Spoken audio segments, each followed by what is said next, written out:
Hai, Assalamualaikum warahmatullahi wabarakatuh. Masih semangat pagi ya?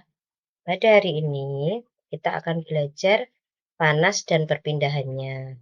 Kelas 5, subtema 1, panas dan kalor, pembelajaran pertama.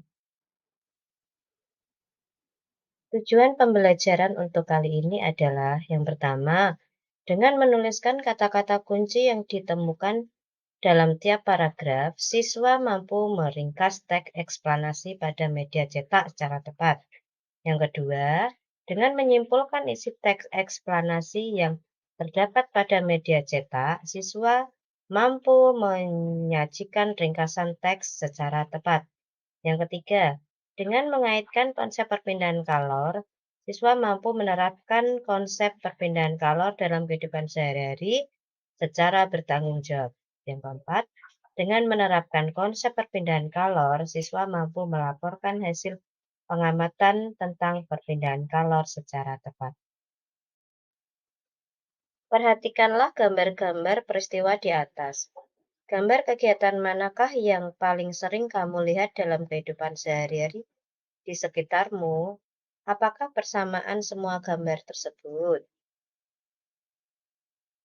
Ya, semua gambar di atas berhubungan dengan kalor atau sumber energi panas. Tahukah kamu sumber energi panas apa saja yang ada pada gambar tersebut?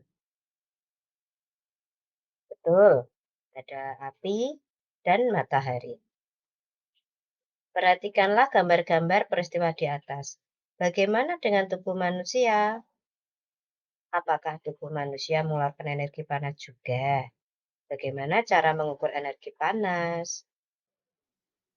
Untuk lebih memahami pembelajaran kita hari ini, bacalah teks bacaan sumber energi panas yang terdapat pada buku siswa halaman 2. Sumber energi panas. Benda yang dapat menghasilkan energi panas disebut sumber energi panas. Sumber energi panas dapat kita jumpai di alam. Salah satunya adalah matahari. Matahari merupakan sumber energi panas terbesar. Semua makhluk hidup memerlukan energi panas.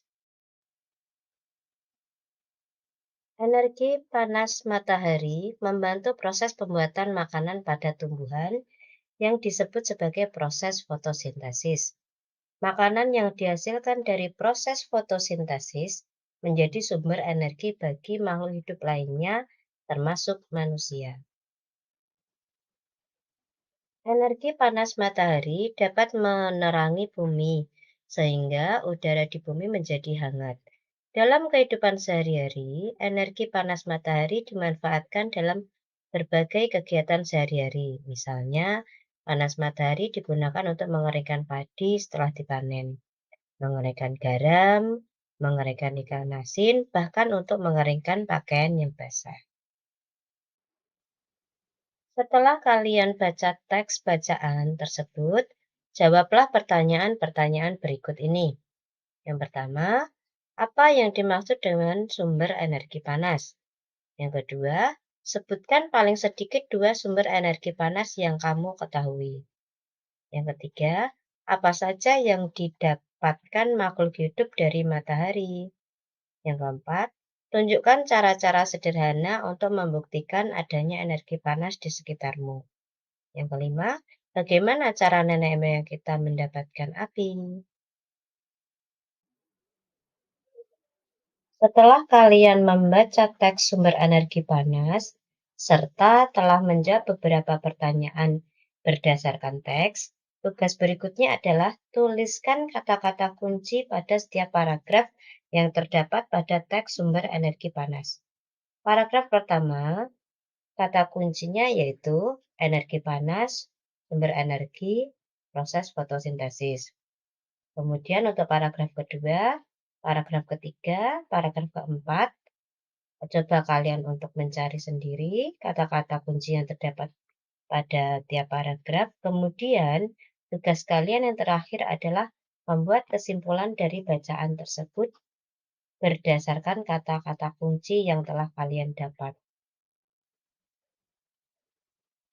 Kesimpulan dari bacaan atau teks sumber energi panas adalah sumber energi panas terdapat di sekitar kita, dan sumber energi terbesar adalah matahari yang sangat bermanfaat untuk makhluk hidup. Selain matahari, gesekan dua benda, energi panas juga dapat dihasilkan dari api.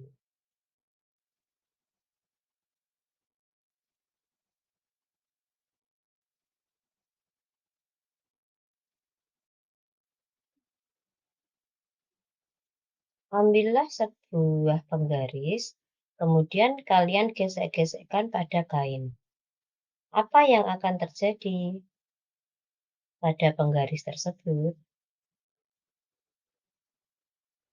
Setelah kamu melakukan kegiatan tersebut, apakah kamu merasakan panas? Energi panas dapat dihasilkan ketika terjadi gesekan antara dua benda. Pada kegiatan di atas, gesekan kedua tangan dan mistar dengan kain dapat menghasilkan panas. Selain matahari dan gesekan dua benda, panas juga dihasilkan dari api. Pada zaman dahulu, orang-orang terdahulu untuk mendapatkan api, mereka menggunakan cara yang paling sederhana, yaitu dengan menggesek-gesekkan kedua buah benda, seperti misalnya kedua buah batu digesek-gesekkan sehingga dapat menimbulkan percikan api. Atau dengan eh, yang lain, yaitu dengan menggesek-gesekkan kayu dengan daun sehingga lama-kelamaan daun akan menjadi panas dan mengeluarkan api. Sumber energi panas ada di mana-mana dan sering kita jumpai dalam kehidupan sehari-hari. Seperti misalnya, pertama yaitu kegiatan menanak nasi. Alat yang digunakan adalah panci dan kompor. Sumber energi yang digunakan yaitu api dari kompor. Berikutnya, menanak nasi. Alat yang digunakan adalah alat penanak nasi elektrik. Sumber energi yang digunakan adalah listrik. Berikutnya kegiatan menyetrika pakaian dan memasak air. Coba kalian cari alat yang digunakan serta sumber energi yang digunakan. Matahari merupakan sumber energi terbesar di muka bumi. Energi panas matahari dapat menyebabkan peristiwa perubahan di alam yang dapat kita amati. Mari kita melakukan percobaan di bawah ini. Yang pertama, letakkan dua buah es batu pada masing-masing wadah yang telah disiapkan. Siapkan 3 wadah yang telah dipersiapkan. Yang kedua, satu wadah diletakkan di luar kelas, di bawah sinar matahari. Wadah kedua diletakkan di atas meja, di dalam kelas.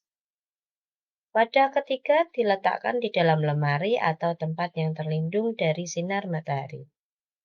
Setiap anggota kelompok mengamati, mengukur, dan mencatat waktu yang diperlukan pada setiap es pada setiap wadah. Setelah kalian melakukan percobaan di atas, jawablah pertanyaan di bawah ini untuk mengukur kegiatan yang telah kalian lakukan. Yang pertama, bagaimana ukuran es batu pada ketiga wadah tersebut? Yang kedua, manakah es batu yang akan mencair lebih dulu? Yang ketiga, mengapa? Keempat, kesimpulan apa yang bisa ditarik dari kegiatan di atas? Dari kegiatan tersebut, dapat kita ketahui, yang pertama, bagaimana ukuran es batu pada ketiga wadah tersebut. Ukuran es batu berubah dari ukuran semula, yaitu berubah menjadi cair. Yang kedua, manakah es batu yang akan mencair terlebih dahulu? Es batu yang mencair terlebih dahulu yang berada di bawah sinar matahari. Yang ketiga, mengapa? Karena mendapatkan panas lebih banyak yaitu dari sinar matahari. Kesimpulannya yaitu Es yang diletakkan di bawah sinar matahari lebih cepat mencair. Hal tersebut terjadi karena panas mempengaruhi peristiwa di sekitar kita.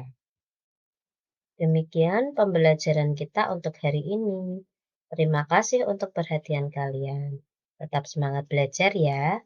Assalamualaikum warahmatullahi wabarakatuh.